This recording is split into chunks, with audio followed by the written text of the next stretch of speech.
ദൈവസാന്നിധ്യത്തിലേക്ക് മനസ്സിനെ ഏകാഗ്രമാക്കുകയാണ് പ്രാർത്ഥിക്കുമ്പോൾ.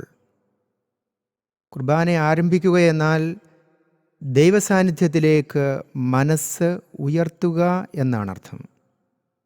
ദൈവമഹത്വം ഏറ്റുപറയുകയാണ് ആരാധകർ ചെയ്യുന്ന ആദ്യ പ്രവൃത്തി. കുർബാനയിലും അങ്ങനെ തന്നെയാണ് നാം ചെയ്യേണ്ടത്. അത്യുന്നതനായ ദൈവത്തിലേക്ക് കണ്ണുകൾ ഉയർത്തി അവിടുത്തെ മഹത്വം പ്രഘോഷിച്ചുകൊണ്ടാണ് നാം കുർബാന ആരംഭിക്കുന്നത്.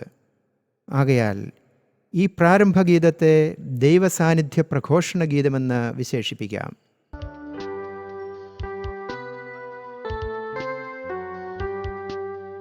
അത്യുന്നതമാ സ്വർലോകത്തിൽ സർവേശനു സ്തുതിഗീതം.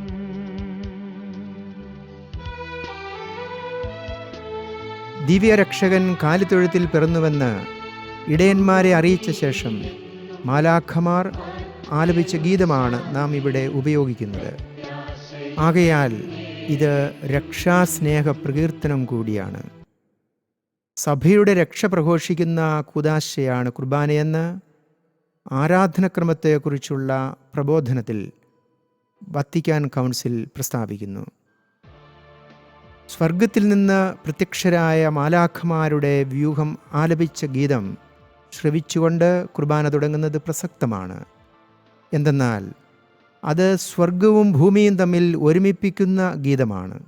നിത്യതയും സമയവും തമ്മിലുള്ള അന്തരം ആരാധനയിൽ ഇല്ലാതാകുന്നു. ദൈവപുത്രൻ മനുഷ്യനായ ചരിത്രത്തിലേക്ക് പ്രവേശിച്ചതോടുകൂടെ നിത്യതയും സമയവും തമ്മിൽ സവിശേഷമാം വിധം സന്ധിച്ചിരിക്കുന്നു. സ്വർഗം ഭൂമിയോട് സംസർഗത്തിലായിരിക്കുന്നു.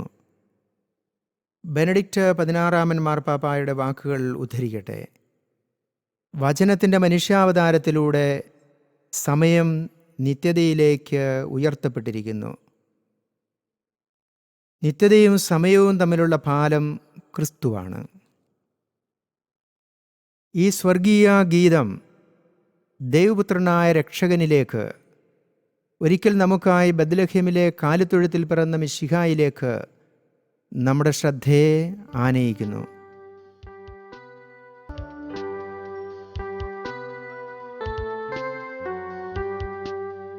അത്യുന്നതമാ സ്വർലോകത്തിൽ സർവേശനു സ്തുതിഗീതം.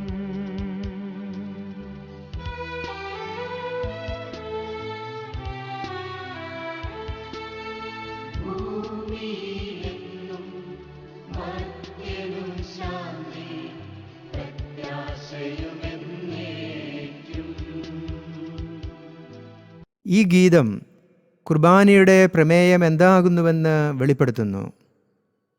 ഒന്നാമതായി, കുർബാന ദൈവമഹത്വം പ്രഘോഷിക്കുന്ന പ്രവൃത്തിയാണ്. നന്ദിപൂർവ്വം ദൈവത്തെ സ്തുതിക്കുകയും ആരാധിക്കുകയും ചെയ്യുന്ന പ്രവൃത്തിയാണ്. രണ്ടാമതായി, കുർബാന മനുഷ്യന് ശാന്തിയും പ്രത്യാശയും സമ്മാനിക്കുന്ന ദൈവിക പ്രവൃത്തിയാണ്. സമാധാനം എന്ന വാക്ക് കുർബാനയിൽ 40 പ്രാവശ്യം കടന്നു വരുന്നു. ക്രിസ്തു പൂർത്തീകരിച്ച രക്ഷാകർമ്മത്തിൻ്റെ ഫലം മുഴുവൻ അടയാളപ്പെടുത്തുന്ന വാക്കാണ് ശാലോം അഥവാ സമാധാനം. ഉയിർത്തെഴുന്നേറ്റ ഈശോയുടെ ദാനമാണിത്. ആരാധനാ സമൂഹം ദൈവത്തെ സ്തുതിച്ച് ആരാധിക്കുകയും അതേസമയം തന്നെ തങ്ങളിലേക്ക് ശാന്തിയും പ്രത്യാശയും സ്വീകരിക്കുകയും ചെയ്യുകയാണ് കുർബാനയിൽ. സ്രഷ്ടാവായ ദൈവത്തിന് മഹത്വം നൽകുമ്പോൾ മാത്രമാണ് സൃഷ്ടിയായ മനുഷ്യന് ശാന്തി കൈവരുന്നത് എന്ന സത്യം ഈ ഗാനം നമ്മെ ഓർമ്മിപ്പിക്കുന്നു. ക്രിസ്തു എപ്പോഴും പ്രത്യാശയുടെ അടയാളമാണ്.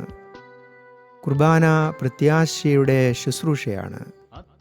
സ്വർഗത്തിൽ നിന്ന് പ്രത്യാഗമിക്കാനിരിക്കുന്നവനിലേക്കുള്ള പ്രത്യാശാഭരിതമായ നോട്ടമാണ് കുർബാന. നമ്മുടെ സ്വർഗീയമായ ഭാവിയിലേക്ക് ഉറ്റുനോക്കുകയും അത് മുൻകൂട്ടി ആസ്വദിക്കുകയുമാണ് നാം കുർബാനയിൽ. അത് നമ്മെ അക്ഷയമായ പ്രത്യാശയാൽ നിറയ്ക്കുന്നു. സന്തോഷഭരിതരാക്കുന്നു.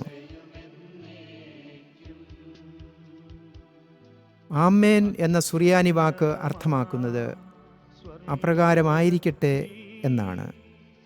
വിശുദ്ധ അഗസ്തീനോസ് പറയുന്നു, നിങ്ങൾ ഉച്ചരിക്കുന്ന ആമേൻ നിങ്ങളുടെ അംഗീകാരവും ഒപ്പുവെക്കലും സമ്മതവുമാണ്.